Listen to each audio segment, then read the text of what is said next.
the American Pavilion very different from all the other pavilions in the international. There wasn't even an international village then, but there's a lot of energy that comes from you guys.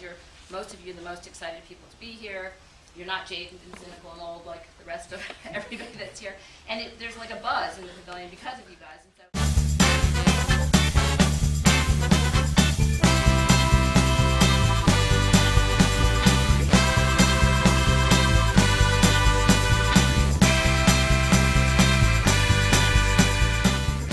tip is to not be so focused on the industry people necessarily, but on each other.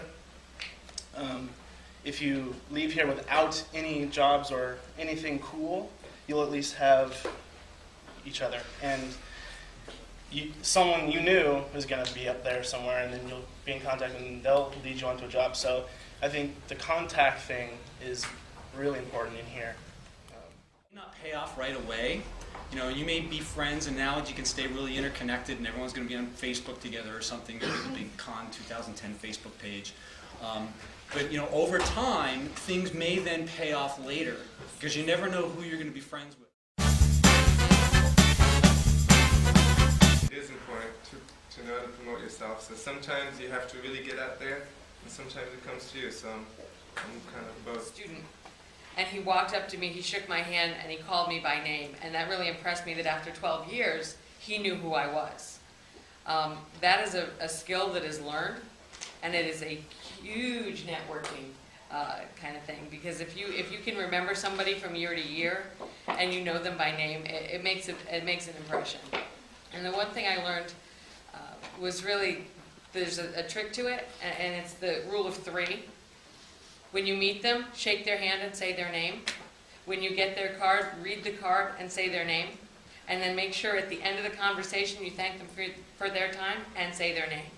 If you can say their name 3 times in that first conversation, chances are you'll remember them, and it will make a difference.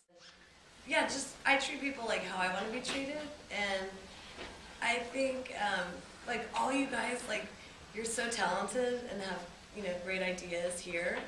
And really be excited about what you're doing, whether it's your short film that's creating or like an idea you have or anything that you're working on, because these are all things you can pitch and you can sell them too. If you're not an in-your-face self-promoter and you find that difficult, I would think the best thing you can do is do the research beforehand.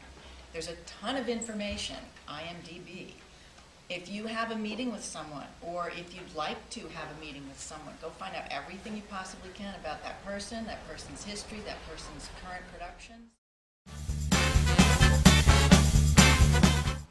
typically, the more you work, the easier it is to get the next job because you know more people. And people spread around town a lot through the different studios, and every time an opportunity comes up, they'll keep people in mind that they had a good impression from or could rely on. You've written a paper and done different things on something, so you've done the artistic merits of the early animations of Tim Burton. They love that shit. They think that their movies are studied academically, it makes them really feel good, because it's just all box office and business. So when they see that somebody's actually taking the time to really spend depth and energy and really know that stuff, then you suddenly have a personal connection with the person, and then that can roll into, what else do you do, and what else can you do for me, or what project do you have. You're in college now. Most people that have the cool jobs at this point are probably in their 50s or so. They have the connections, they get the network, they know the companies, but they don't know the latest technology that just showed up back 10 years ago when I started this Pro Tools. So it was lucky. It was a lucky thing in college. People were laughing that I would write a technical manual, and I figured, you know what, it could be a good idea to learn the program and then have something to put on my resume. It's opened every door ever since. Where's Matt? How'd you say it? Where's Matt? Yeah. The shovel shit with a smile? Is that what you said this morning? If you're not willing to shovel shit with a smile, you're not going to make it in this business. I guarantee you. You want to make it in this business, you got to work hard. You have to have a good attitude. Okay? Don't worry about what other people say.